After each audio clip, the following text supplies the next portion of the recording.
क्या उस गली में तेरा न जाना हुआ, जहां से है गुजरे जमाने को जमाना हुआ। हेलो बच्चों, लास्ट लेक्चर में हम लोगों ने मोलैलिटी और मोलैलिटी के बारे में पढ़ा, उसका न्यूमेरिकल सॉल्व किया।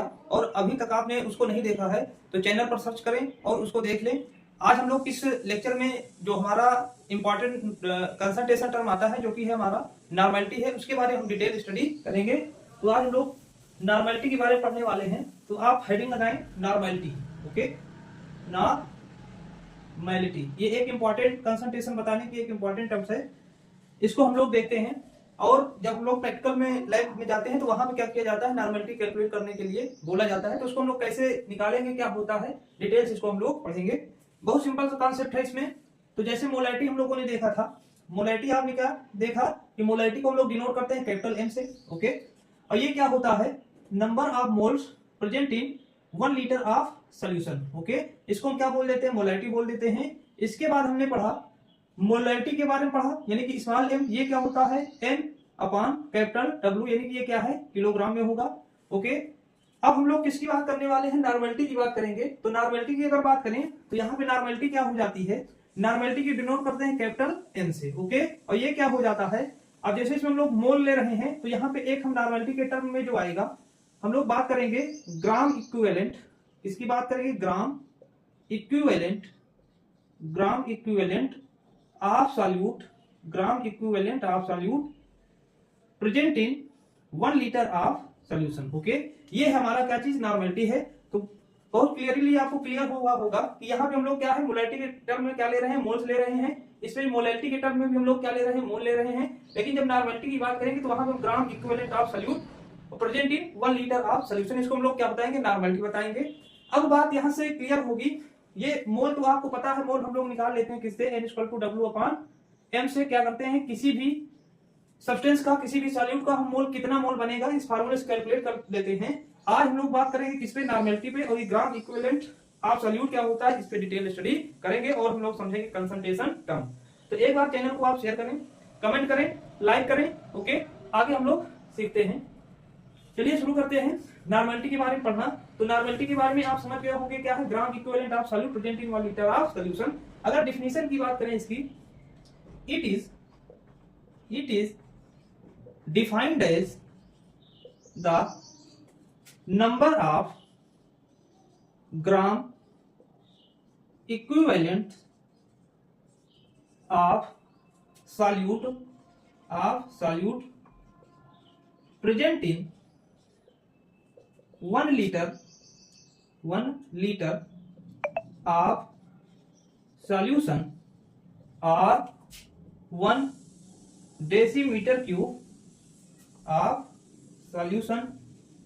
ओके, ये क्या है, नॉर्मेलिटी की सिंपल सी डिफिनेशन है। क्लियर हो रहा होगा कि अगर 1 लीटर सोल्यूशन हमने बनाया है, यहाँ पे मान लो 1 लीटर सोल्यूशन आपने प्रिपेयर किया किसी भी सब्सटेंस का, तो यहाँ पे क्या है, कितने ग्राम इक्विवेलेंट इसमें प्रेजेंट हैं, कितने ग्राम इक्विवेलेंट किसी भी सॉल्यूट का वैलेंट प्रेजेंट है, उसको हम लोग किस टर्म बताएंगे, नॉर्मेलिटी के टर्म बताएंगे। यहाँ पे अगर किसी सब्सटेंस का, एग्जांपल की हम लोग बात करें, तो अगर यहाँ पे किसी भी सब्सटेंस का 5 ग्राम इक्विवेलेंट प्रेजेंट है 1 लीटर सोल्यूशन में, तो इसकी जो नॉर्मेलिटी हो जाएगी कितनी हो जाएगी, n इक्वल टू कितना हो जाएगा, 5 ग्राम इक्विवेलेंट 5 ग्राम इक्विवेलेंट, और कितना लीटर सोल्यूशन है, 1 लीटर, 1 हो जाएगा 1 लीटर। तो यहाँ पे जो हो जाएगा नॉर्मेलिटी कितनी आएगी, 5 ग्राम इक्विवेलेंट पर लीटर। ओके, अब यहाँ पे ध्यान देना, इसको हम और कैसे बता सकते हैं, कैसे डिनोट कर सकते हैं इसको, तो इसको हम लोग डिनोट कर सकते हैं क्या चीज, 5 नॉर्मल सोल्यूशन। यहाँ पे कैपिटल एम किसको बताएगा, यहाँ पे नॉर्मेलिटी को बताएगा। तो ये होता है नॉर्मेलिटी, होता है सिंपल सी डिफिनेशन, आपको याद रखना है, ये फार्मूला आपको याद रखना है। अभी हम लोग इस पे क्या है, चर्चा करने वाले हैं। पहले आपको डिफिनेशन क्लियर होना चाहिए, यानी कि 1 लीटर सोल्यूशन बनाओ, उसमें किसी भी सब्सटेंस का कितना ग्राम इक्विवेलेंट प्रेजेंट है, उसी को हम लोग, उसकी कंसंट्रेशन कैसे बताएंगे, नॉर्मेलिटी के टर्म बताएंगे। तो इतना नोट कर लें। उसके बाद हम क्या करते हैं, आगे इस पे ग्राम इक्विवेलेंट वगैरह क्या होती है, इस पे डिस्कस करते हैं। Okay,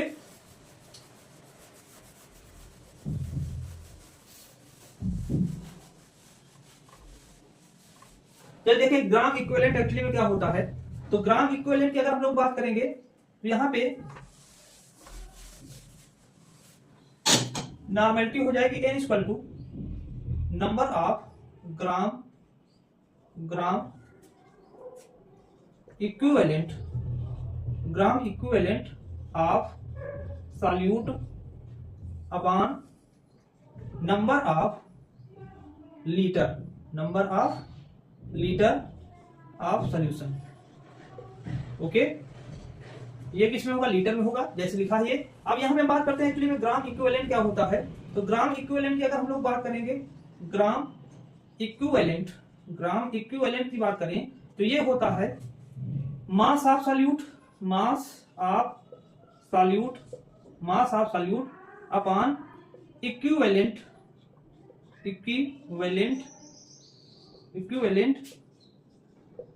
weight of solute. Okay, यानी कि क्या करेंगे, ग्राम इक्विवेलेंट अगर हमको निकालना होगा तो हम लोग क्या करेंगे, जितना मास गिवन होगा, कोई भी सॉल्यूट होगा उसका जितना मास दिया होगा उसके इक्विवेलेंट वेट से हम लोग क्या कर देंगे, डिवाइड कर देंगे, तो हमको उसमें ग्राम इक्विवेलेंट मिल जाएगा। अब यहाँ पे ध्यान दें, ये क्या है, W है, इसको हम W से रिप्रेजेंट करेंगे, और ये इक्विवेलेंट वेट है, और इसको किससे रिप्रेजेंट करेंगे, E से रिप्रेजेंट करेंगे। अब बात आती है इसमें, ये हमारा हो गया। अब यहाँ पे एक चीज और ध्यान दें, ये है इक्विवेलेंट वेट ऑफ सॉल्यूट। तो इक्विवेलेंट वेट ऑफ सॉल्यूट हम लोग कैसे निकालते हैं उसको भी हम लोग आगे देख रहे हैं। तो यहाँ पे हम क्या करेंगे, ये W अपॉन E है, इसको हम इस यहाँ पे रख सकते हैं। तो यहाँ पे ध्यान दें, ये हो जाएगा, इस फार्मूले से हम लोग कन्वर्ट करेंगे इसको, तो ये हो जाएगा n equal to W upon E, और वॉल्यूम है, यानी कि ये वॉल्यूम है सोल्यूशन का, तो वॉल्यूम हम लोग रिप्रेजेंट करते हैं V से, और ये किसमें है, लीटर में लिया गया है। ओके, ये हमारा बन जाएगा, इतना ध्यान दें आप। उसके बाद हम लोग देखेंगे, अगर मान लो जो सोल्यूशन प्रिपेयर हुआ है, वो मिलीलीटर में दिया गया है। किसमें दिया गया है, मिलीलीटर में, ml में दिया गया है। तो उसको हम लोग लीटर में कन्वर्ट करने के लिए क्या करेंगे, यहाँ पे 1000 से डिवाइड कर देंगे। जब डिवाइड करेंगे तो हमको एक नया फार्मूला यहाँ पे मिलेगा, n equal to W into 1000 upon ये, ओके, यहाँ क्या मिल जाएगा, E इंटू V। ओके, अब ये किसमें है, ml में है। अब यहाँ पे ध्यान दीजिए, ये क्या है, मास ऑफ सॉल्यूट है, किसमें होगा, ये ग्राम में होगा। अब यहाँ पे ध्यान दिया जाए, ये हमारा फार्मूला मिला है, इस फार्मूले में हम लोग देखें तो n क्या है, नॉर्मेलिटी है, और W क्या हो जाएगा यहाँ पे, मास ऑफ सॉल्यूट।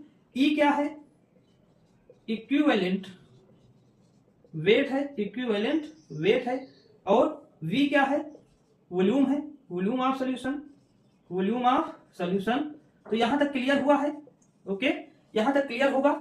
आगे हम लोग डिस्कस करेंगे, ये तो फार्मूला हम लोगों ने डिस्कस किया कि इतना हमारा क्या है, फार्मूला है, इसी से हम लोग क्या करेंगे, नॉर्मेलिटी कैलकुलेट करेंगे। अब यहाँ पे आपको ध्यान ये देना है कि हम लोग जो ये ग्राम इक्विवेलेंट दिया गया इसको कैसे कैलकुलेट करते हैं, और इक्विवेलेंट वेट कैसे कैलकुलेट करते हैं। मेन यही, इसका कैलकुलेशन में मेन यही है, ये आप कैलकुलेट करना सीख जाओ। बाकी नॉर्मेलिटी बहुत सिंपल सा कॉन्सेप्ट है। तो चलो हम लोग निकालते हैं, ग्राम इक्विवेलेंट कैसे निकालते हैं उसको हम लोग देख लेते हैं। इसको आप स्क्रीन शॉट ले लें। ओके, चलिए हम लोग निकालते हैं ग्राम इक्विवेलेंट वेट कैसे निकलेगा, उस पर डिस्कस करेंगे।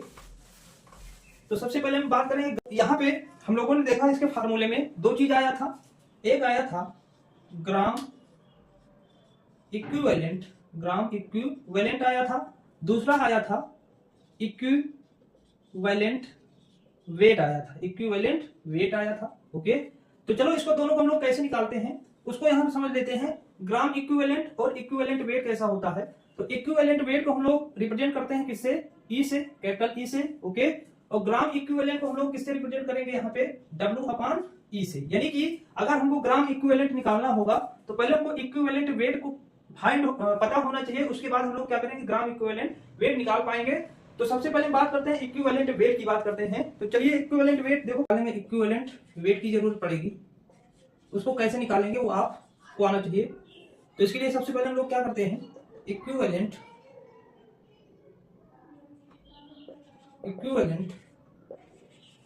वेट इक्वल टू निकालने के लिए हम लोग क्या करते हैं, फार्मूला जो होता है मोलर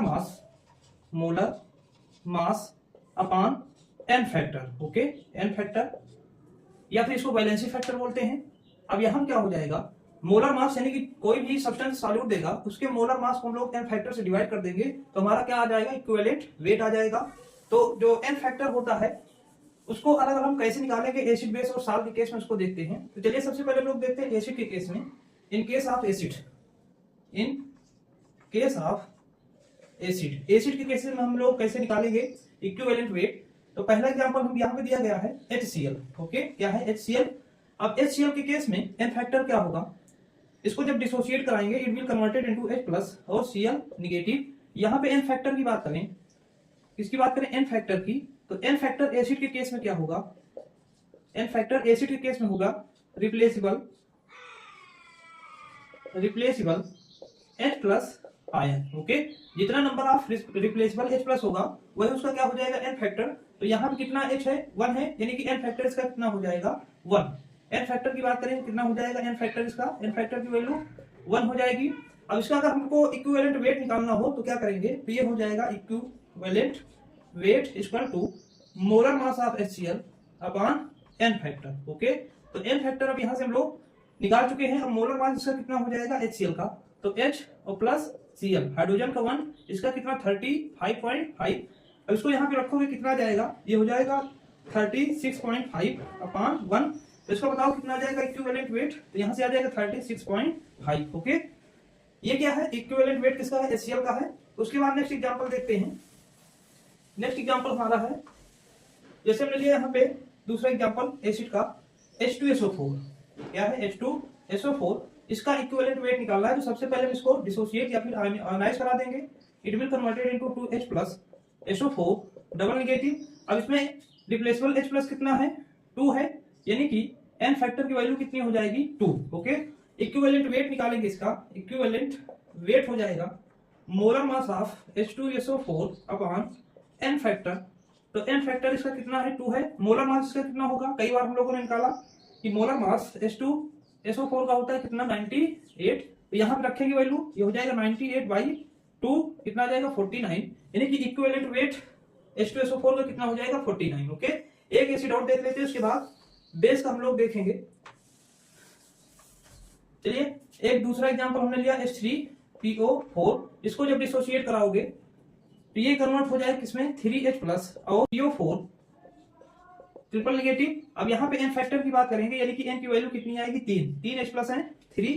अब इसका अगर निकालोगे इक्विवेलेंट वेट तो हो जाएगा कितना, molar mass of H3PO4 upon 3। अब इसको क्या करोगे, मोलर मास रखोगे जितना भी आएगा इसका, उसके बाद 3 से डिवाइड कर देंगे, आ जाएगा हमारा क्या चीज इक्विवेलेंट वेट H3PO4 का आ जाएगा। ये एसिड का केस है। एसिड के केस में हम लोग ऐसे निकालेंगे। अगर मान लो कोई बेस का निकालना है, in case of base, okay, तो बेस के केस में हम लोग क्या देखेंगे, बेस के केस में क्या देखेंगे, बेस का हमारा हो जाएगा क्या चीज replaceable OH negative ion. Okay, OH negative ion. तो चलो एग्जांपल देखते हैं। एग्जांपल हमने लिया यहाँ पे NaOH, ये आयोनाइज होगा तो ये कन्वर्ट हो जाएगा किसमें Na+ और OH नेगेटिव में। अब यहाँ पर देखोगे इक्विवेलेंट वेट इसका कितना आ जाएगा, इक्विवेलेंट वेट यहाँ पे molar mass of NaOH upon N factor किसका, बेस का। अब यहाँ पे एन फैक्टर की वैल्यू कितनी आई, यानी कि 1 मिल रहा है, एन फैक्टर की वैल्यू कितनी 1। अब मोलर मास NaOH का होता है कितना 40, तो यहाँ से डिवाइड कर देंगे किससे 1 से, बताओ कितना आ जाएगा 40 इक्विवेलेंट वेट। दूसरा एग्जांपल देखेंगे किसका, मान लो आपने लिया CaOH का होल ट्वाइस, इसका बताना है आपको इक्विवेलेंट। पहले डिसोसिएट करा दो, ये कन्वर्ट होगा Ca2+ और OH नेगेटिव, ये हो जाएगा 2। अब यहाँ पर देखो n की वैल्यू कितनी 2 OH नेगेटिव, यानी कि n बराबर 2। इसका निकालेंगे इक्विवेलेंट वेट, तो यहाँ से आ जाएगा मोलर मास ऑफ CaOH का होल ट्वाइस, और नीचे कितना आ जाएगा यहाँ पे एन फैक्टर की वैल्यू 2, इसका मोलर मास रखेंगे और उसके बाद 2 से डिवाइड करेंगे, इक्विवेलेंट वेट आ जाएगा किसका कैल्शियम हाइड्रोक्साइड का। ये केस किसका है, बेस का केस। अगर हम साल्ट का निकालें, इसका निकाले साल्ट का इक्विवेलेंट वेट, तो साल्ट के केस में इन केस ऑफ साल्ट यहां क्या देखेंगे, नंबर ऑफ केटायंस और anions formed 1 molecule. Okay, 1 molecule, यानी कि कोई भी साल्ट होगा तो उसमें जितना नंबर ऑफ केटायंस फॉर्म होगा या एनायन फॉर्म्स होगा उसको डिवाइड कर देंगे इससे मोलर मास से, तो हमारा क्या निकल आएगा equivalent weight of salt. Example देखते हैं, जैसे हमने लिया यहाँ पे Cl, इसको जब आप आयनाइज करोगे तो ये कन्वर्ट हो जाएगा Na प्लस और Cl निगेटिव में। यहाँ पर इक्विवेलेंट वेट ऑफ NaCl कितना आ जाएगा, तो molar mass of NaCl, number of cations, कितने कैटायंस है एक, तो यहाँ कितना रख देंगे 1, और मोलर मास NaCl का कितना होता है, सोडियम का 23 और क्लोरीन का 35.5, कितना जाएगा 58.5, तो यहाँ से 58.5 डिवाइडेड बाई 1 कितना जाएगा इक्विवेलेंट वेट 58.5। ओके, दूसरा एग्जांपल देखते हैं साल्ट का। तो दूसरा एग्जांपल हमने लिया यहाँ पे CaNO3 का होल ट्वाइस, इसका हमको निकालना है इक्विवेलेंट। तो पहले डिसोसिएट कराओ तो ये कन्वर्ट हो जाएगा Ca2 plus 2NO3 negative. Okay, अब इसका निकालेंगे इक्विवेलेंट वेट ऑफ CaNO3 का whole twice equal to molar mass of CaNO3 का होल ट्वाइस अपॉन, यहाँ पे n की वैल्यू कितनी आ जाएगी, n की वैल्यू यहाँ पे देखो क्या है 2 है, यानी कि 2 कैटायंस, यहाँ से 2 डिवाइड करेंगे कितना आ जाएगा मोलर मास से, तो यहाँ पे जितना आएगा वही क्या हो जाएगा इक्विवेलेंट वेट हो जाएगा। ये साल का केस है। ओके, अगर किसी रेडॉक्स रिएक्शन में हम लोग चेक करें कि कितना आएगा इक्विवेलेंट वेट, तो वहां पे हम कैसे चेक करते हैं, उसके केस में हम लोग चेक करेंगे ऑक्सीडेशन नंबर में कितना चेंज आया, जितना चेंज आएगा मोलर मास से हम लोग क्या करेंगे डिवाइड कर देंगे और हमारा इक्विवेलेंट वेट आ जाएगा। तो ये सारी चीज हम ऐसे इक्विवेलेंट वेट निकालेंगे। कितना 49, कितना निकाला था 49, यानी कि E की वैल्यू हम लोगों ने निकाला था 49। तो यहाँ से बताओ क्या हो जाएगा, यहाँ पे रखेंगे 98/49, तो बताओ यहाँ कितना बनेगा 2, यानी कि कितने ग्राम इक्विवेलेंट बन जाएगा, इसमें 2 ग्राम इक्विवेलेंट बन जाएंगे। क्लियर हो रहा होगा। ओके, सारी चीज क्लियर है, इसमें कोई कंफ्यूजन नहीं होना चाहिए, क्योंकि ये हम लोग सीख जाएंगे। तो न्यूमेरिकल तो बाएं हाथ से खेले, पहले ये आपको जरूरी है इसमें सीखना। तो चलिए इतना हम लोग समझ गए हैं। ओके, तो कुछ कॉन्सेप्ट और सीख लेते हैं हम लोग नॉर्मलिटी से रिलेटेड, अगर नॉर्मलिटी की यूनिट की बात करें, किसकी बात करें, नॉर्मलिटी की यूनिट की बात करें, तो यूनिट यहाँ पे हम लोग क्या लिख सकते हैं, यूनिट हो जाएगी, अभी आपने लिखा क्या चीज, ग्राम इक्विवेलेंट, और वॉल्यूम क्या है, वॉल्यूम हम लोगों ने किसमें लिया है, लीटर में, वॉल्यूम लीटर में हो जाएगा इन लीटर। तो यूनिट बताओ क्या हो जाएगी यहाँ पे, ग्राम इक्विवेलेंट पर लीटर। ओके, ग्राम इक्विवेलेंट पर लीटर, या फिर अगर आप ग्राम इक्विवेलेंट पर डेसीमीटर इतना ले सकते हो। तो ये क्या हो जाएगी, इसकी यूनिट हो जाएगी। इसको हम और ओके, ये रही यूनिट की बात। तो आगे क्या करते हैं और इसका कॉन्सेप्ट क्या है, आगे हम लोग कॉन्सेप्ट सीखेंगे। मान लो यहां पे कई सोल्यूशन आपने प्रिपेयर किया, जैसे हम लोग मोलैरिटी के केस में देखा था, यहाँ पे 2-4 सोल्यूशन आपने प्रिपेयर किया है। ओके, ये है, ये हमारा ए कंटेनर, ये बी कंटेनर, ये सी कंटेनर और ये डी कंटेनर। अगर आपने इसमें किसी सब्सटेंस का 0.5 ग्राम इक्विवेलेंट डिसॉल्व कर दिया है, और इसका सभी का वॉल्यूम की बात करें तो वॉल्यूम सभी का कितना है 1 लीटर, वॉल्यूम सभी का कितना है 1 लीटर है, ये हमको मान के चलना है। ओके, तो यहाँ पे अगर किसी भी सब्सटेंस में 0.1 ग्राम इक्विवेलेंट, किसी सॉल्यूट का 0.1 ग्राम इक्विवेलेंट सॉल्यूट डिसॉल्व है, तो यहाँ पे हम इसको, इस सॉल्यूशन को बोलेंगे हेमी नॉर्मल। क्या बोलेंगे, हेमी नॉर्मल सॉल्यूशन बोलेंगे। और इसको क्या बोल सकते हैं, और semi normal solution. Okay, clear है। इसको रिप्रेजेंट कैसे करेंगे, इसको रिप्रेजेंट करेंगे n/2 के फॉर्म में। ये क्या है, n किसको रिप्रेजेंट कर, नॉर्मलिटी हम लोग इसको कैसे लिखेंगे, n = 1/2, यानी कि नॉर्मलिटी कितनी हो जाएगी, 1/2 ग्राम इक्विवेलेंट पर लीटर। ओके, क्लियर है। ये हमारा जो सॉल्यूशन है, इसमें हम किसी सॉल्यूट का अगर 1 ग्राम इक्विवेलेंट डिसॉल्व कर दिए हैं, क्या है, 1 ग्राम इक्विवेलेंट डिसॉल्व कर दिए हैं, तो मुझे बताओ इसको हम लोग क्या बोल सकते हैं, इसको हम लोग बोलेंगे नॉर्मल सॉल्यूशन।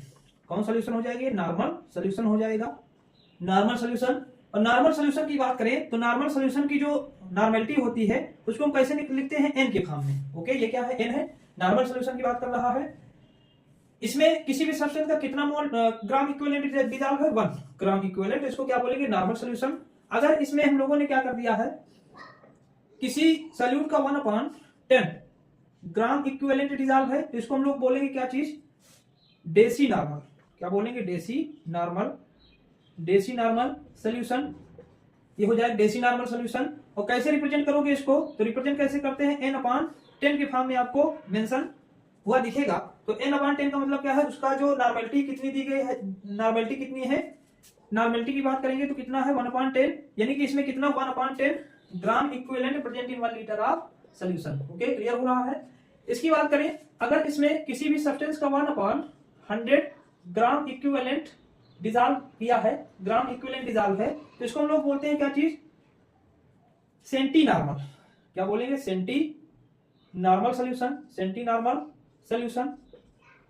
ये कैसे रिप्रेजेंट किया जाएगा, n/100 के फॉर्म में, n/100 के फॉर्म में। इसकी नॉर्मेलिटी कितनी हो जाएगी, 1/100 ग्राम इक्विवेलेंट पर लीटर। ये आपको ध्यान देना है, क्योंकि कई बार न्यूमेरिकल्स में पूछेगा तो कंफ्यूज हो जाओ, तो ये सारे टर्म्स आपको आने चाहिए। इतना आप नोट कर लें, उसके बाद आगे का कॉन्सेप्ट देखते हैं। क्लियर है, चलिए आगे देख लेते हैं।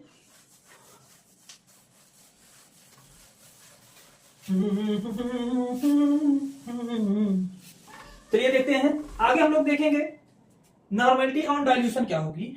क्या देखेंगे, normality, normality of dilution, normality of dilution. जैसे 2 कंटेनर आपने लिया है, ये क्या है, 2 कंटेनर है, ये पहला कंटेनर है और ये दूसरा कंटेनर। इसमें हमने क्या किया है, किसी भी सॉल्यूट का कुछ ग्राम इक्विवेलेंट डिसॉल्व करके यहाँ पे इसका वॉल्यूम हमने कितना बना लिया है, 1 लीटर। ओके, अब क्या करेंगे, इसमें हम लोग पानी ऐड कर रहे हैं। क्या ऐड करेंगे, इसमें वाटर ऐड करेंगे। तो जब वाटर ऐड करेंगे तो यहाँ क्या होगा, इसका वॉल्यूम बढ़ जाएगा। वॉल्यूम मान लो बढ़ गया है, 1 लीटर से ज्यादा हो गया है, 1 लीटर से क्या है, ज्यादा हो गया है। अब यहाँ पे देखेंगे तो इसकी नॉर्मेलिटी क्या है, नॉर्मेलिटी N1 है। कितनी है नॉर्मेलिटी, N1 है, और इसका वॉल्यूम कितना है, V1 है। अब जब इसमें वाटर ऐड करेंगे तो मुझे आप ये बताएं कमेंट में कि इसमें जो ग्राम इक्विवेलेंट होगा वो घटेगा कि बढ़ेगा। ओके, ये आप कमेंट में बताएं। उसके बाद हम लोग देखेंगे जब ये क्या हो जाएगा, इसमें हम लोग इसको डाइल्यूट कर लेंगे, तो डाइल्यूट करने पर जो इसकी नॉर्मेलिटी आएगी वो कितनी है, N2 हो जाएगी। और क्या हो जाएगी, इसका वॉल्यूम कितना हो जाएगा, V1 हो जाएगा।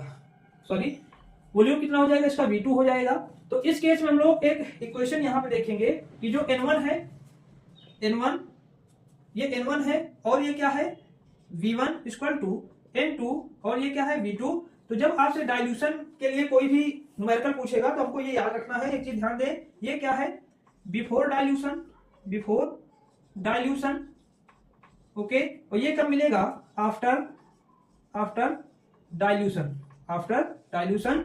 और ये क्या होगा, सॉरी डाइल्यूट सोल्यूशन होगा, डाइल्यूट सोल्यूशन, क्योंकि इसमें आपने क्या कर दिया है, सॉल्वेंट का अमाउंट ऐड कर दिया है तो डाइल्यूट हो जाएगा। और ये क्या है, कंसंट्रेट सोल्यूशन, कंसंट्रेट सोल्यूशन हो जाएगा। तो इतना आपको इसमें ध्यान रखना है। ये क्या है, नॉर्मेलिटी ऑफ डाइल्यूशन है। ओके, इतना नोट करें। आगे हम लोग देखते हैं नॉर्मेलिटी ऑफ मिक्सिंग क्या हो जाएगी, normality of mixing, normality of mixing. तो चलिए देखते हैं नॉर्मेलिटी ऑफ मिक्सिंग क्या होगी, normality, normality of mixing, normality of mixing. यानी कि ये कंटेनर है, ये क्या है, कंटेनर लिया है आपने, ये दूसरा कंटेनर है, और ये क्या है, तीसरा कंटेनर है। इसी तरह और भी कंटेनर हो सकते हैं। अभी हमने 3 कंटेनर लिया, ये है A, ये है B और ये है C। ओके, इसकी बात करें तो इसकी जो नॉर्मेलिटी है, वॉल्यूम सभी का क्या है, सेम है। अब यहाँ पे इसकी जो नॉर्मेलिटी है, नॉर्मेलिटी क्या हो जाएगी, N1 और V1 है। इसकी नॉर्मेलिटी कितनी है, N2 V2 है। इसकी क्या है, N3 और V3 है, N3 V3। यानी कि 3 कंटेनर है, तीनों की नॉर्मेलिटी क्या है, डिफरेंट है, सेम भी हो सकती है, कोई दिक्कत थोड़ी ना है, अलग भी हो सकती है, कोई प्रॉब्लम नहीं है। अब क्या करना है, इसको जब हम ऐड करेंगे, तीनों को क्या कर देंगे, ऐड करेंगे, तो ऐड करने पर जो तीनों की नॉर्मेलिटी होगी हमको यहाँ पे मिल जाएगी। यानी कि अब इसकी जो नॉर्मेलिटी हो जाएगी उसको हम लोग बोलेंगे NR। क्या बोल देंगे, रिजल्टिंग नॉर्मेलिटी हो जाएगी। यानी कि ये नॉर्मेलिटी यहाँ पे जितनी थी उसका रिजल्टिंग सभी नॉर्मेलिटी इसमें आ गई है, तो उसको हम लोग क्या बोलेंगे, रिजल्टिंग नॉर्मेलिटी। और वॉल्यूम कितना हो जाएगा, इसका वॉल्यूम कितना हो जाएगा, V1 प्लस V2 और प्लस V3। इसको हम लोग बोलेंगे रिजल्टिंग वॉल्यूम ऑफ सोल्यूशन। तो यहां से एक फार्मूला हमको मिलेगा, फार्मूला क्या मिलेगा, N1 V1 plus N2 V2 plus N3 V3 is equal to R, ये हो जाएगा V1 plus V2 plus V3। अगर और इसको हम सिंप्लीफाई करें यानी कि NR आ जाएगा क्या चीज, N1 V1 plus N2 V2 plus N3 V3 अपान कितना आ जाएगा ये V1 plus V2 plus V3। ये हमारा क्या है, नॉर्मेलिटी ऑफ मिक्सिंग है। जब 3 कंटेनर लेंगे अगर और लोगे तो यहाँ क्या हो जाएगा, ऐड हो जाएगा। वॉल्यूम भी क्या होगा और लोगे तो ये ऐड हो जाएगा, इतना आपको ध्यान रखना है। तो मोलैरिटी ऑफ मिक्सिंग क्या हो जाएगी, ये हमारा हो जाएगी। इसको नोट करें। कुछ और देख लेते हैं इसके रिलेटेड कॉन्सेप्ट जो है। ये मोलैरिटी ऑफ मिक्सिंग है, मोलैरिटी ऑफ मिक्सिंग है। ओके, अब हम लोग देखेंगे relation between molarity and normality. Okay, relation between molarity and normality. अगर इसकी बात करें तो मोलैरिटी और नॉर्मैलिटी में जो रिलेशन आएगा, रिलेशन आ जाएगा यहां से normality upon molarity is equal to molecular mass upon equivalent weight. Okay, और इसको कैसे लिख सकते हैं, ये हो जाएगा हमारा normality upon molarity is equal to n। ओके, ये क्या है, n फैक्टर है। अब यहां से क्या हो जाएगा, इसको हम क्या करेंगे, कोरिलेट करेंगे। तो यहां से आ जाएगा हमारा normality is equal to molarity into n। अब यहां से क्या करेंगे, कोई भी मोलैरिटी दिया गया होगा किसी भी सॉल्यूट की तो हम लोग नॉर्मैलिटी निकाल सकते हैं, और अगर नॉर्मैलिटी दिया गया होगा तो मोलैरिटी निकाल सकते हैं। और ये n क्या है हमारा, n फैक्टर। ओके, तो ये है relation between molarity and normality, इतना आपको ध्यान रखना है। एक चीज और समझ लें, यहां आगे देखते हैं। अगर टेम्परेचर की बात करें तो टेम्परेचर पे डिपेंड करता है क्या, यस, टेम्परेचर पे क्या करेगा, डिपेंड करेगा, क्योंकि वॉल्यूम लिए हैं तो टेम्परेचर के साथ ये घट जाएगा या फिर बढ़ जाएगा। तो यहां तक इतना रिलेशन है। अभी तक हम लोगों ने कितने फार्मूले देखे नॉर्मैलिटी के कितने फार्मूले देखे। पहला फार्मूला हमने देखा क्या चीज, gram equivalent upon volume of solution. पहला देखा वॉल्यूम ऑफ सॉल्यूशन, ये पहला फार्मूला है। ओके, दूसरा फार्मूला हम लोगों ने देखा कि n equal to W into 1000 upon E into V। ये किसमें होगा, ml में। ये दूसरा फार्मूला हम लोगों ने देखा। ओके, तीसरा फार्मूला क्या देखा कि N1 V1 equal to N2 V2, ये है तीसरा फार्मूला। चौथे फार्मूले की बात करें तो हम लोगों ने देखा N1 V1 plus N2 V2 plus N3 V3 and so on upon V1 plus V2 plus V3। और ये क्या है, किसके बराबर, रिजल्टिंग नॉर्मैलिटी के बराबर। ये हम लोगों ने देखा ये फार्मूला। और एक फार्मूला हम लोगों ने देखा कि normality is equal to molarity into n। ये इतने फार्मूले हम लोगों ने देखा। तो यहाँ पे एक ध्यान दें, इतने फार्मूले हैं और इतने फार्मूले हमको क्या होंगे, न्यूमेरिकल में यूटिलाइज होंगे। तो एक बार इसको क्या करें, रिवाइज कर लें और नोट कर लें। तो उसके बाद हम लोग क्या करेंगे, न्यूमेरिकल डाटा सॉल्व करते हैं। सारा थ्योरी का पार्ट हमारा यहाँ पे खत्म हो गया है, हम लोग शुरू करेंगे न्यूमेरिकल। तो यहाँ तक आप क्लियर हो कि इतना समझ में आया है, तभी हम लोग न्यूमेरिकल इससे रिलेटेड सॉल्व करेंगे।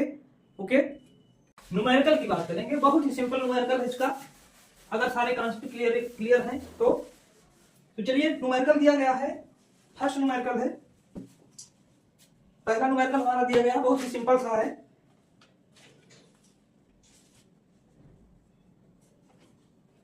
ट्वेंटी ग्राम दिया गया है question, 20 gram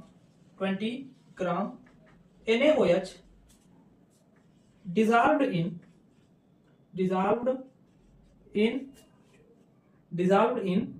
500 ml of solution. Find out the normality of solution, find out the normality of solution. ये सिंपल सा क्वेश्चन है, चलो इसको सॉल्व करो पहले। ये हमारा दिया गया है 20 ग्राम डिजॉल्व है 500 ml सोल्यूशन में, यानी कि क्या है, ये कोई सोल्यूशन दिया गया है यहाँ पे, ये सोल्यूशन है, कितना है इसका वॉल्यूम 500 ml है, इसमें कितना डिजॉल्व है 20 ग्राम, यानी कि 20 ग्राम डिजॉल्व करने के बाद इसका जो सोल्यूशन का वॉल्यूम हमको मिल रहा है 500 ml मिल रहा है, और क्वेश्चन पूछ रहा है इसकी नॉर्मलिटी बताइए। तो सबसे पहले हम क्या करेंगे, इसमें जो डाटा दिया गया है 20 ग्राम NaOH है, तो यानी कि क्या दिया गया है, ये W दिया गया है, WNaOH, इसका दिया गया है NaOH का अमाउंट दिया गया है कितना है 20 ग्राम है, वॉल्यूम दिया गया है, वॉल्यूम है 500 ml। अब बात आती है जो नॉर्मलिटी का फार्मूला आपने पढ़ा, n इक्वल टू होता है W into 1000 upon E into V। Okay, ये दिया गया है, तो ये किसमें होना चाहिए ml में। तो यहां से ध्यान दे क्या क्या चीज हमको इसमें मिल चुका है, एक तो W दिख रहा है, कोई दिक्कत नहीं, हम लोग W यहाँ पे निकाल लेंगे, W लिख लेंगे, E हमको निकालना पड़ेगा इक्विवेलेंट वेट। तो इक्विवेलेंट वेट हम चलो देखो कैसे निकालते हैं इसका, equivalent weight of NaOH।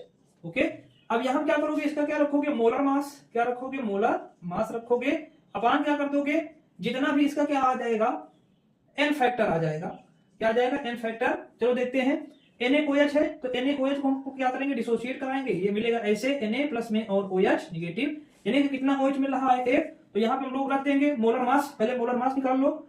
Molar mass sodium का होता है कितना 23, एटॉमिक मास इसका 23, हाइड्रोजन का कितना होता है 1, और ऑक्सीजन का कितना हो जाएगा 16। तो इसको सभी को ऐड करोगे तो हमको क्या निकल आएगा यहाँ से, मोलर मास ऑफ NaOH। ये क्या है, मोलर मास ऑफ NaOH है, सोडियम हाइड्रोक्साइड का, तो यहाँ से कितना आ जाएगा 40, ये 40 आ जाएगा। अब यहाँ पे हम क्या करेंगे, इसमें वैल्यू रख देंगे, तो ये हो जाएगा 40, और n फैक्टर कितना आ रहा है हमारा, ये वाला है 1 आ रहा है, यानी कि कितना हो जाएगा इसका मोलर मास, इक्विवेलेंट वेट इसका कितना आ जाएगा, यहाँ से 40 आ जाएगा। क्लियर है, तो यहाँ पे हम वैल्यू कितना रखेंगे इसकी, n इक्वल टू क्या हो जाएगा 40 रख देंगे, क्योंकि 40 हमने इक्विवेलेंट वेट, E की वैल्यू यहाँ से हम लोगों ने कैलकुलेट की, ये हो जाएगा 40। क्लियर है, अब यहाँ से क्या हो जाएगा, W दिया गया है कितना 20 रख दिया, 1000, E की वैल्यू है कितना 40, हमने रख दिया 40, उसके बाद V बताओ कितना है, ये है 500 ml है। अब बताओ इसको सॉल्व करो कितना आ जाएगा, ये 2 और ये 2 और ये 2, यानी कि कितना आ गया 1 ग्राम इक्विवेलेंट पर लीटर, या फिर इसको हम बोल सकते हैं 1N। ओके, यानी कि ये जो सोल्यूशन प्रिपेयर है इसकी नॉर्मलिटी कितनी आएगी 1 नॉर्मल, या फिर इसको क्या बोल देंगे नॉर्मल सोल्यूशन। बताओ इतना क्लियर है। How many grams of Na2CO3 required to prepare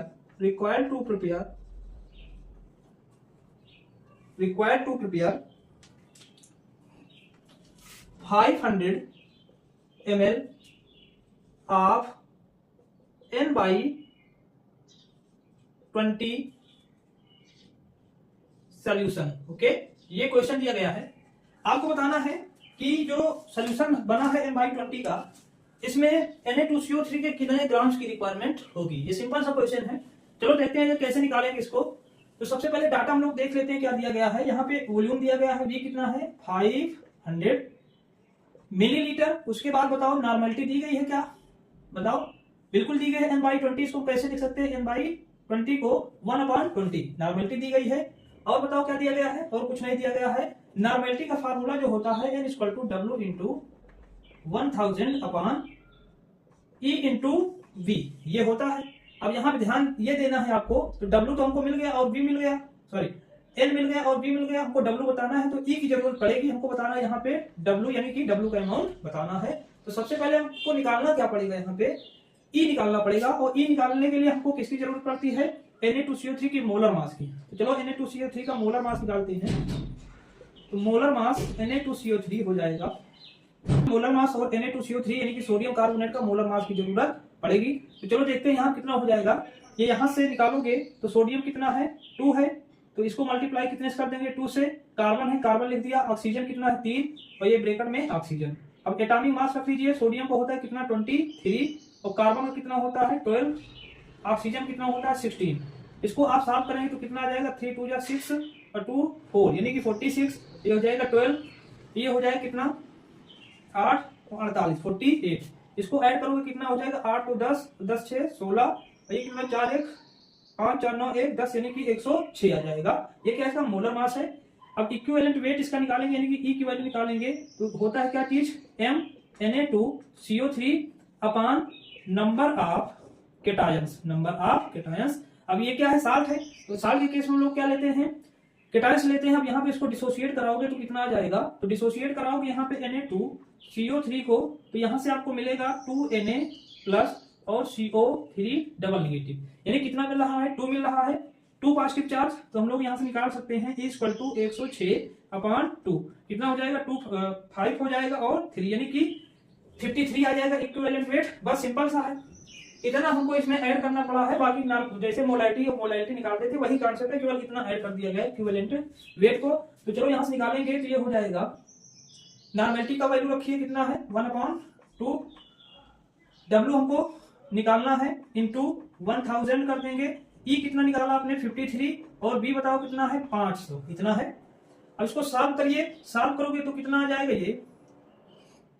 ये हो जाएगा 53 इंटू 500 इज इक्वल टू, और ये डब्ल्यू अपान में कितना आ जाएगा ये 20 इंटू 1000, ये है, ये यहां से कैंसिल हो जाएगा और कितना बचा यहाँ पे 5 चौके 20, ओके। और यहां से आपको मिलेगा डब्ल्यू इक्वल टू, ये यहाँ पे बचेगा 40 और ऊपर कितना हमारा बचा है 53। इसको सॉल्व करिए, यहां से आपको डब्ल्यू का अमाउंट डब्ल्यू आ जाएगा, W is equal to 1.3 something आ जाएगा और ग्राम में। तो ऐसे क्या करेंगे हम लोग सॉल्व करेंगे नॉर्मेलिटी का जो भी आएगा न्यूमेरिकल, इसको नोट करें। उसके बाद नेक्स्ट देखते हैं नेक्स्ट टाइप का न्यूमेरिकल। जितने भी टाइप्स के पूछे जाते हैं सारे न्यूमेरिकल्स हम लोग क्लियर करेंगे, तो इसको नोट कर लें। तो अगर ग्राम में पूछा जाएगा आपका यानी कि अमाउंट पूछा जाएगा तो सिंपल से हम लोग ऐसे कैलकुलेट कर लेंगे। चलिए नेक्स्ट टाइप को हम लोग देखते हैं। जैसे आपको क्वेश्चन दिया गया है calculate the mass of H2SO4, calculate the mass of H2SO4 presenting 250 centimeter cube of a semi normal solution, semi normal solution. इसमें आपको क्या बताना है बच्चों, H2SO4 का अमाउंट बताना है कि जो सेमी नॉर्मल सॉल्यूशन बना है उसमें H2SO4 का अमाउंट कितना है। तो सबसे पहले हम इसमें देखते हैं क्या क्या डाटा इसमें गिवन है।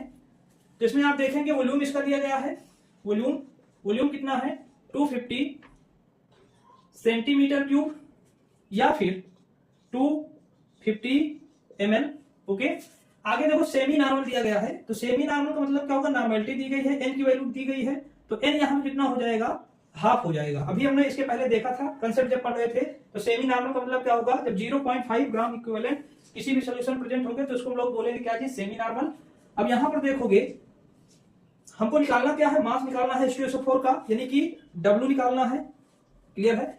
अब आगे देखोगे जो इसका फार्मूला आपको पता है N equal to W into 1000 upon E into V, और ये किसमें है ml में है, ये फार्मूला है। तो इसमें हमको फिर निकालना पड़ेगा आपको क्या चीज, इक्विवेलेंट वेट। आपकी यहाँ पर ध्यान देना क्या दिया गया है, मास ऑफ H2SO4 पूछ रहा है, H2SO4 पूछ रहा है। तो H2SO4 का इक्विवेलेंट वेट हमने कई बार निकाला है, कितना होता है यहाँ पे 49, इक्विवेलेंट वेट 49 होता है। यहां पे डाटा रख देते हैं तो यहां से आ जाएगा, ये हो जाएगा W equal to ENV upon 1000। तो यहां पे डाटा रखिए, E का डाटा कितना है 49 और इनटू क्या करोगे N हमको कितना दिया गया है यहाँ पे 1/2 यानी कि हाफ, और इनटू इसको हम कैसे लिख सकते हैं, इसको लिख सकते हैं 0.5, okay.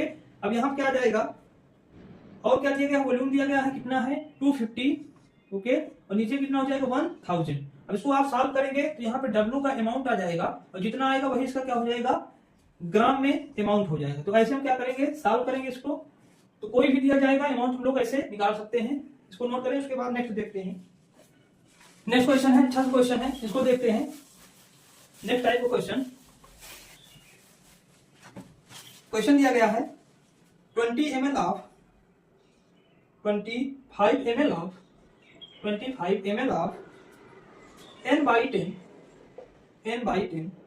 NaOH solution exactly neutralize NaOH solution exactly neutralize 20 ml of an acid solution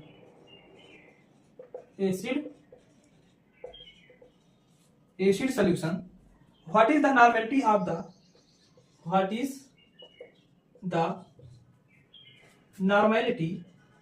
normality of the solution। चलिए ये क्वेश्चन है, अगर आ रहा है तो वीडियो पॉज करिए और इसको सॉल्व करने की कोशिश करिए। सॉल्व करिए इसको, वीडियो को पॉज करें और सॉल्व करने की कोशिश करें। क्या दिया गया इसमें क्वेश्चन, एक बार फिर पढ़ते हैं। दिया गया 25 ml of n by 10 NaOH solution exactly neutralise 20 ml of N acid solution.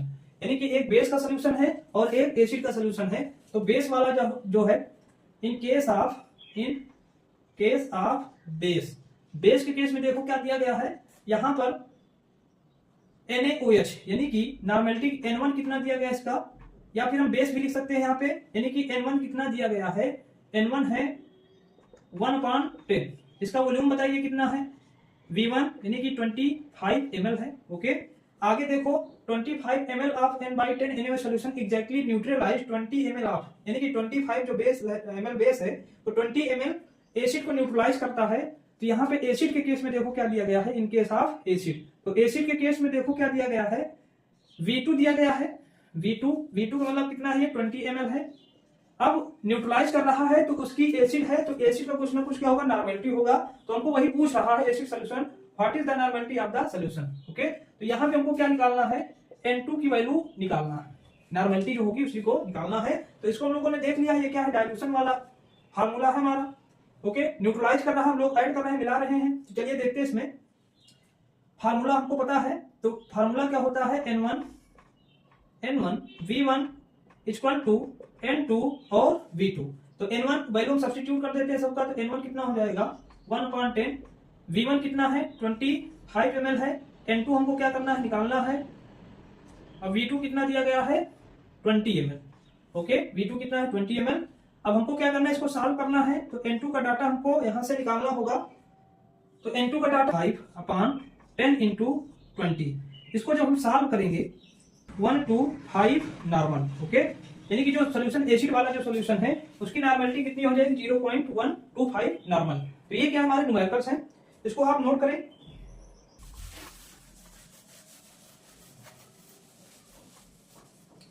Next question दिया गया है, find out the molarity of 20 normal solution of oxalic acid. Okay, oxalic acid. इसके हमको क्या करना है, नॉर्मेलिटी बताना है, मोलैरिटी बताना है। नॉर्मेलिटी हमको दी गई है, यानी कोई सॉल्यूशन है उसकी नॉर्मेलिटी कितनी है, 20 नॉर्मल है, उसकी मोलैरिटी बताना है। तो इसके लिए हम लोगों ने अभी देखा था, यहाँ पे देखो पहले क्या दिया गया है। तो नॉर्मेलिटी दी गई है, N इक्वल टू कितना है 20 ग्राम इक्विवेलेंट पर लीटर। ओके, मोलैरिटी हमको निकालना है। तो अभी हम लोगों ने एक फार्मूला देखा था कि normality is equal to molarity और इनटू N। अब यहाँ देखो कौन सा सॉल्यूशन है, ऑक्सैलिक एसिड का। तो ऑक्सैलिक एसिड का हम लोग निकालेंगे, यहाँ COOH होता है और COOH, इसको डिसोसिएट कराओगे तो यहाँ से मिलेगा नेगेटिव और COO नेगेटिव, यानी कि 2H प्लस। डिसोसिएबल यानी कि N फैक्टर इसका कितना आ रहा है, 2 आ रहा है। अब डाटा हम लोग रख देंगे, ये किसकी वैल्यू है, N इक्वल टू कितना आया है 2 ऑक्सैलिक एसिड के केस में। तो नॉर्मेलिटी कितनी दिया गया है, यहाँ पे 20 दिया गया है। मोलैरिटी हमको निकालना है, मोलैरिटी और इनटू N की वैल्यू कितनी है 2। तो मोलैरिटी यहां से बताओ कितनी आ जाएगी, मोलैरिटी यहां से आ जाएगी 20/2, यानी कि कितना आ जाएगा यहाँ से 10 मोलर। 10 मोलर। ओके, मोलैरिटी कितनी आ जाएगी, मोलैरिटी 10 मोलर या फिर 10 मोल पर लीटर, ये मोलैरिटी आ जाएगी। जब क्या हो, नॉर्मेलिटी दी गई हो, मोलैरिटी पूछी है, मोलैरिटी दी गई, नॉर्मेलिटी पूछेगा, तो ये फार्मूला हमको याद रखना है। ये वाला जो फार्मूला है इसको याद रखना है, इससे हम लोग क्या करेंगे, आसानी से सॉल्व कर लेंगे। ये क्या है, इंपॉर्टेंट जो न्यूमेरिकल्स हैं हम लोगों ने सॉल्व कर लिया है। बाकी और न्यूमेरिकल्स आप सॉल्व करें, और जो भी प्रॉब्लम आती है उसको कमेंट जरूर करें, तो चैनल को लाइक सब्सक्राइब जरूर करें। इसके बाद हम लोग एक कंसंट्रेशन टर्म और बचती है लास्ट में, उसको देख लेते हैं। ज्यादा तो इंपॉर्टेंट नहीं है लेकिन देख लेते हैं उसको, जो कि है फॉर्मेलिटी। क्या बोलते हैं उसको, फॉर्मेलिटी बोलेंगे, फॉर्मेलिटी, ये है फॉर्मेलिटी है, इस पे हम लोग फोकस करेंगे। ये क्या है, इसको हम एफ से डिनोट करते हैं। अब इसको बात आती है इसको हम कब यूज करेंगे, तो जैसे मान लो करें, तो जैसे आयनिक कंपाउंड्स होते हैं हमारे, आयनिक कंपाउंड्स होते हैं, आयनिक कंपाउंड्स जैसे NaCl हो गया, कॉपर सल्फेट हो गया और NaNO3 हो गया। अब ये क्या होते हैं, डिस्क्रीट मॉलिक्यूल के फॉर्म में नहीं पाए जाते हैं। क्या है, डिस्क्रीट मॉलिक्यूल के फॉर्म में नहीं पाए जाते हैं, और इनको रिप्रेजेंट करने के लिए हम लोग मोल वर्ड नहीं यूज करते हैं, मोल वर्ड नहीं यूज करेंगे। अब बात आती है यहाँ पे, तो आप जानते हैं कि जो आयनिक कंपाउंड्स होते हैं उनके लिए हम लोग यहाँ पे इसके टर्म में, फॉर्मेलिटी के टर्म में मॉलिक्यूलर मास ना यूज करके हम लोग यहाँ पे लेते हैं फार्मूला मास। क्या लेते हैं, फार्मूला मास लेते हैं। क्या लेते हैं, फार्मूला मास। तो इस केस में हम लोग जब मॉलिक्यूलर मास ना लेकर आयनिक कंपाउंड्स के लिए हम लोग क्या यूज करेंगे, फार्मूला मास यूज करेंगे। तो यहाँ पर हम लोग इसकी कंसंट्रेशन बताएंगे किस टर्म में, फॉर्मेलिटी के टर्म में बताएंगे।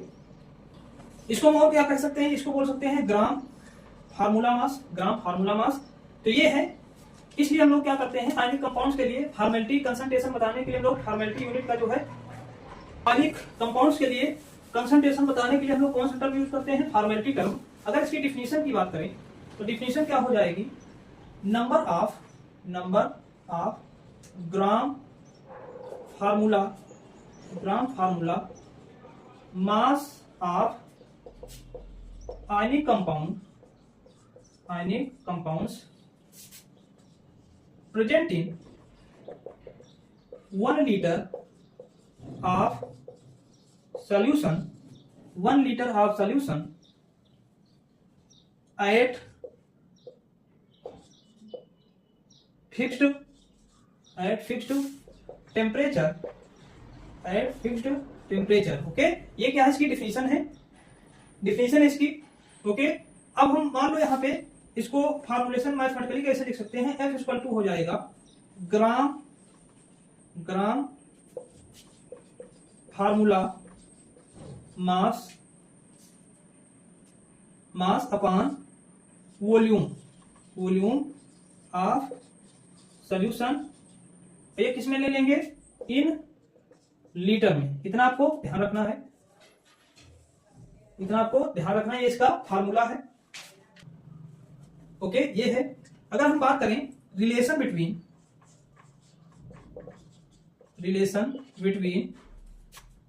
Formula mass formality and volume centimetre cube, okay. तो रिलेशन की बात करेंगे तो यहां पे आ जाएगा W equal to capital M into F into V upon क्या हो जाएगा 1000। ये क्या है, फार्मूला है फॉर्मेलिटी कैलकुलेट करने का। यहां पे अगर बात करें तो ये क्या है, वॉल्यूम है, ये है वॉल्यूम। ये क्या है, मास ऑफ आयनिक कंपाउंड, और ये क्या है, फार्मूला मास। क्या है, ये फार्मूला मास है, ओके। और ये क्या है, फॉर्मेलिटी।